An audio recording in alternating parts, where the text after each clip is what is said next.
Olá pessoal, eu sou o professor Daílson e começando mais uma aula de Biologia, vamos falar sobre o filo Quinidária. O filo Quinidária é representado pelas águas-vivas, caravelas, hidras e anêmonas do mar. São animais marinhos, porém existem algumas espécies de água-doce. Vivem isolados ou podem formar colônias, são animais diblásticos. Isso quer dizer que na fase embrionária há a formação de dois folhetos germinativos, a endoderme e a ectoderme, portanto diblásticos.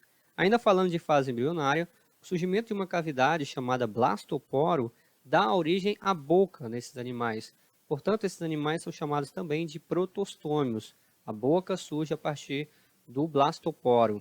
Esses animais eles têm simetria radial. Isso quer dizer que para dividir o corpo do animal, mesmo que seja de forma imaginária, em partes iguais, precisamos traçar raios no corpo desse animal. As formas desses animais são de dois tipos. Nós podemos achar os quinidários na forma de pólipo, que é essa forma fixa, como se fosse um vaso fixo ao substrato, com alguns tentáculos. E nós temos também na forma de medusa, que é essa forma livre e natante. Eles possuem sistema nervoso difuso. São os primeiros animais a apresentar células nervosas. Isso quer dizer que eles não têm um centro de comando, portanto é difuso, não possuem um cérebro, por exemplo, para gerenciar as informações, mas ter células nervosas é uma evolução, é uma característica muito vantajosa para esses animais, pois eles podem perceber as condições ambientais, como a temperatura da água, a luminosidade e a chegada de um predador ou mesmo da presa próximo a esses animais. E falando de presa, eles utilizam um tipo de célula chamado quinidoblasto, que são essas células aqui que elas têm internamente um chicotinho, e esse chicote ele é molhado, ele é bebido de uma substância urticante que pode neutralizar a presa, e eles têm um gatilho, que quando essas células são tocadas nesse gatilho, ela é acionada e esse flagelo ou esse chicotinho ele é liberado e libera junto uma substância irritante que vai, né, paralisar a presa ou até mesmo espantar um predador. No caso, nós humanos, nós não somos presas desses animais, mas nós podemos nos envolver acidentalmente, né, com esse tipo de animais. Então, nós conhecemos, por exemplo, as queimaduras de água-viva. Não chega a ser uma queimadura, mas é a liberação de uma substância que irrita a pele. Em alguns casos, podem causar algumas lesões mais graves. Essas células, elas podem, né, paralisar a presa, portanto, elas vão participar do processo de alimentação. Então, vamos entender um pouquinho como que funciona a nutrição dos quinidários. Tanto na fase pólipo, que é essa fase fixa, quanto na fase livre, que são as medusas, né, eles possuem tentáculos. Esses tentáculos ajudam na captura do alimento. Esses tentáculos, ao capturar o alimento, vão direcionar o alimento para a boca. Então, os animais possuem boca, né? No caso dos pólipos, ela fica nessa parte superior. No caso das medusas, ela ficaria na parte inferior. Então, os tentáculos ajudam a encaminhar o alimento para a boca. Ao passar pela boca, nós temos aqui uma cavidade gastrointestinal. Então, é um intestino primitivo, onde esses animais vão liberar enzimas digestivas. Portanto, nós temos aqui os primeiros animais a apresentarem uma digestão extracelular. Então, a digestão acontece fora das células. E aí o alimento que for digerido, os nutrientes vão ser absorvidos por essas células que formam esse revestimento interno, essa cavidade interna, tá?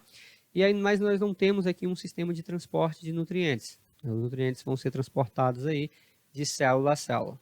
Aí você pergunta, professor, e o que não foi digerido? Esses animais eles não possuem ânus. Portanto, o que não foi consumido, o que não foi digerido aqui nessa cavidade, né, gastrointestinal, ela vai ser devolvida ao ambiente pela boca. Então, pela boca nós temos a entrada e temos também a saída, né, das substâncias, tá? Aqui nós temos a classificação dos quinidários. A gente tem algumas classes, podemos citar aqui 4 classes de quinidários. A classe hidrozoa, onde nós vamos ter as caravelas e também as hidras. Temos a classe Sifozoa, onde a gente encontra as águas-vivas, são os mais conhecidos representantes dos quinidários. A fase Anthozoa são as anêmonas do mar. E nós temos também a classe Cubozoa, que são os chamados de vespas do mar, né? São esses animais muito parecidos com as águas-vivas, mas possuem algumas pequenas diferenças. No ciclo reprodutivo, né, desses animais, nós vamos encontrar a fase sexuada e também a fase assexuada. Então, costumamos falar que nesse tipo de reprodução há uma alternância de geração. Uma fase onde há a produção de gametas, portanto, reprodução sexuada, e uma fase onde há estrobilização, liberação de pedaços, fase assexuada. Então, temos aqui dois animais, né, e eles liberam gametas no ambiente, gameta masculino, espermatozoide, gameta feminino, óvulo. Esses gametas eles se encontram na água, e a gente já sabe que a fusão do gameta masculino com o gameta feminino forma o zigoto. Então, esse zigoto vai formar a blástula, ou seja, a multiplicação por mitose, né, do zigoto, forma a blástula, e aí começa a formar também a plântula, né, que é uma fase larval ainda desses quinidários, que quando encontra um substrato, ela se fixa e vai formar um indivíduo na fase de pólipo, que é essa fase fixa. E aí, esses pólipos, na fase reprodutiva, acontece o processo de estrobilização, que é a liberação de estróbilos, que são pedaços, né, específicos desses animais, e esses estróbilos eles vão amadurecer e vão formar as medusas, recomeçando o ciclo. Por que alternância de geração? Porque metade desse ciclo foi sexuada e a outra metade foi assexuada.